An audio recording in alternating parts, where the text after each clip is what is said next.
Hello everyone and welcome to the Objections Game. I'm your host Jay Papazan and today we have Bruce Hardy, Pete Moss and Chester Field. Welcome.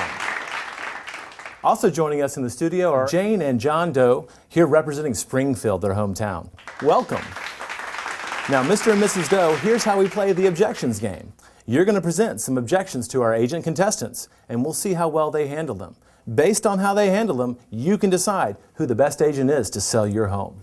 Don't we win anything? Selling your home isn't enough? Okay, on with the show.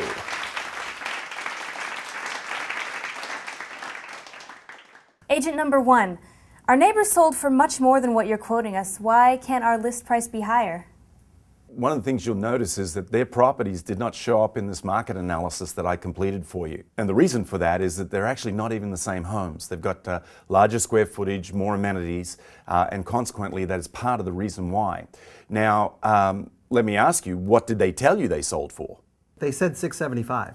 Yeah, when in actuality, when I looked through my information in the multiple listing service, they actually sold for $650. And we find this a lot. People tend to brag in the marketplace. You know, they don't want you necessarily to know what they sold for, but they want you to feel, they want to feel good about what they priced it at and that they didn't have to negotiate down. The other thing that I need you to understand is that those homes sold 6 months ago, and it's a different market today than it was 6 months ago.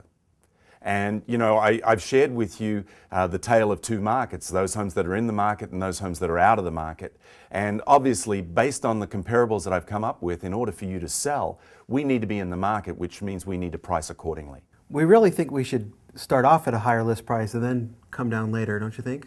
A lot of people say to me, Bruce, I agree with your analysis. However, I'd like to price it $30,000 or $40,000 higher so I've got room to negotiate. But there are really two challenges with that strategy. One is, if you price it $30,000 or $40,000 higher, the people who can afford to buy your home are not looking $30,000 to $40,000 outside of their price range. Secondly, those people who do see your home are now comparing your home to homes that are worth $30,000 to $40,000 more.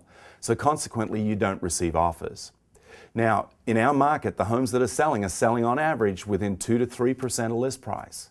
So if you want to be one of those homes that receives offers, you have to be within 2 to 3% of list price. I would rather have you price it at market value and don't negotiate. You say, Bruce, you know what? We're not going to come down.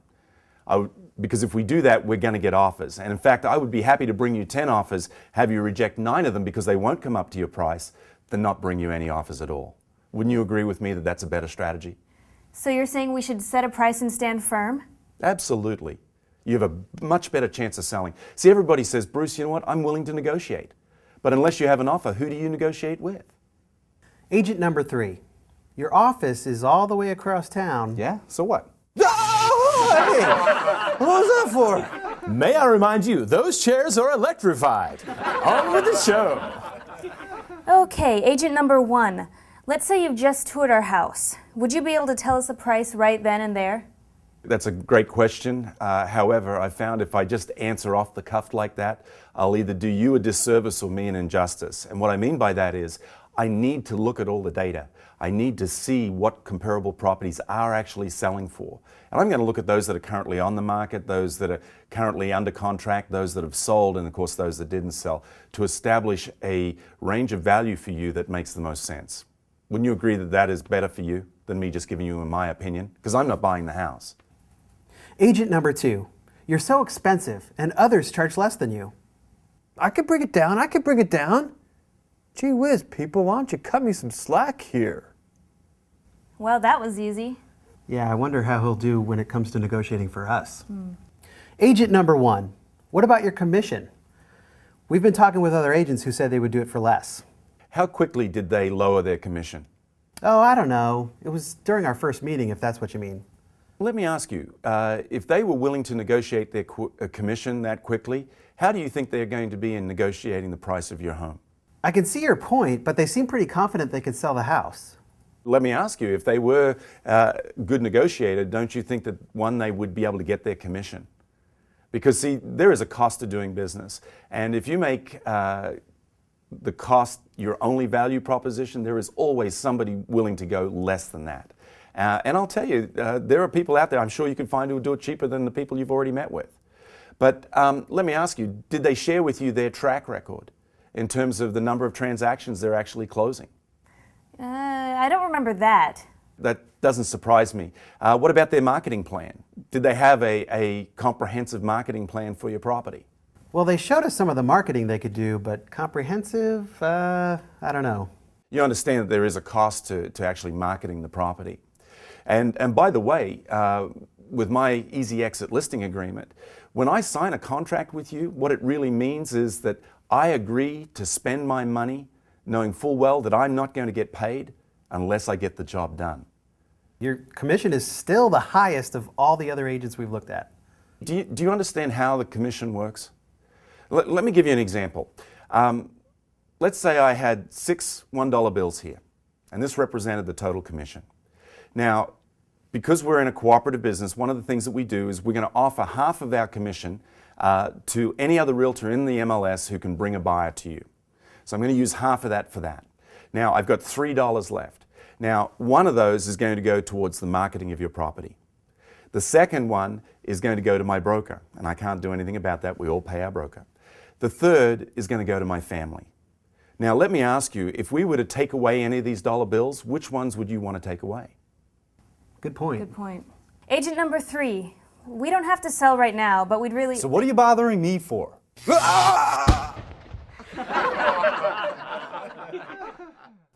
Agent number 1, what would you say if we were to tell you we have a sister-in-law in real estate? What I've found is that in this country, when people are born, they get 2 things. They get a birth certificate and a friend or relative who's a realtor.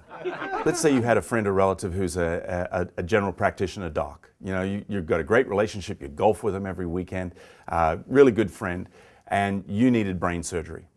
Do you think that, and he said that he could do it. He had the training. He's had surgery training when he went through his internship at the hospital. He could do it. Would you rather him do that surgery for you, or would you rather a specialist brain surgeon who does 200 to 300 surgeries a year take care of that for you? Well, when you put it that way, I guess we'd rather have a specialist. Agent number 1, your listing agreement is for quite a long time. I don't think we feel comfortable signing an agreement for that length. There's a couple of points here. One is, if you look at the market right now, you can see that the average market time is about 3 months, which means that half the houses sell quicker than that, the other half take longer. So in order for me to make sure that I can get the job done, I'm going to need that 6-month period. Now, secondly, I have my easy exit listing agreement, which is my addendum to this listing, which says basically if at any time for any reason you're not happy with me, you can fire me. Now, what that in turn really does, it says is that even though this says it's a 6-month listing, it's really only a 24-hour listing, isn't it? Because you could fire me at any time. And it also means that once we sign this agreement, that I'm agreeing to spend my money, knowing full well that I won't get paid unless I get the job done. So there really isn't any risk on you. So why do we have to sign an agreement at all if it's that easy to get out of it? You keep them.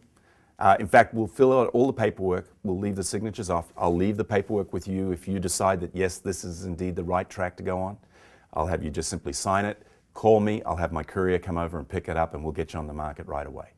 Agent number 1, we've made appointments with other agents, and we'd like to go through with them. I think you owe it to yourself to get competitive bids from several agents, and I'm honored that you include me in that group.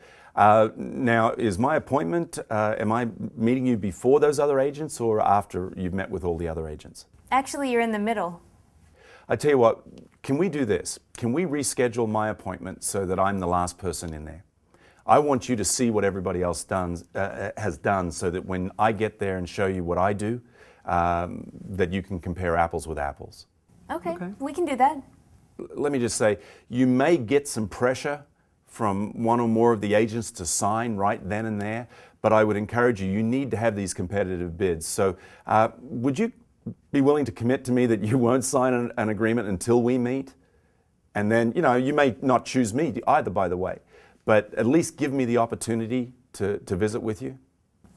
Agent number 2. Agent number 2. Okay, agent number 1. Our home shows well right now. We'd prefer not to have to stage it. Just imagine, if you would, as we walk through your home, there's going to be three people who are looking. There's going to be typically the realtor and probably a husband and wife who are moving through. So one, we need to make sure that the traffic flows well, so they're not feeling cramped. We need to make it feel airy and light and spacious. And take out some of your personality per se, not because for any other reason other than you want them to put their personality into your home. So there are some things that you could do, and I would really encourage you to take those steps, because our goal is to get your home sold in the time frame you need so you can move forward with the rest of your life. Let's say there's a major repair. Do we have to fix it before we put it on the market? You only have control of two things in this transaction. One is price, and the other is condition. So you don't have control over how many buyers are in the market, what the interest rates are, how many other homes are on the market. The only thing is price and condition. And if we're going to be that 20% of homes that sell, we need to be in the bottom 20% of price compared to the competition and the top 20% of condition compared to the competition. Now, if you don't want to get the house into the top 20% of condition compared to the competition, then we have to adjust price, because that's the only other variable that you have to compensate for the lack of condition. We'll be able to do a lot of open houses? Now, I assume that when you hire me to sell your home, that's what you're hiring me to do, not to use your home as a prospecting tool to generate other business, are you? We didn't realize that's yeah, how it we worked. didn't know that's how it worked. Again, realtors sell homes, and one of my key goals here is to make sure I market your home effectively to all of the realtors in the marketplace. Because quite frankly, all of those agents that are out there potentially have a buyer for your home. And so we need to get the information on your home to them. And for me to come spend 2 hours every week holding an open house, I mean, if you want me to do that, I'd be happy to do it so that we can generate more buyers for my team, but quite frankly, it's not going to help you get your home sold. Wow, that was good. Do you mind if I write some of those down? Not at all. Do you have a pen I could borrow? Sure. And some paper? There we go. Thanks. Now could you say all that again? Well, Mr. and Mrs. Doe, who is the right agent for you? We'd like to go With agent number one. Great choice. Agent number one, you're our grand prize winner. Come on over and meet your new clients. For KW Connect, I'm Jay Papazan. Thanks for joining us for the Objections Game.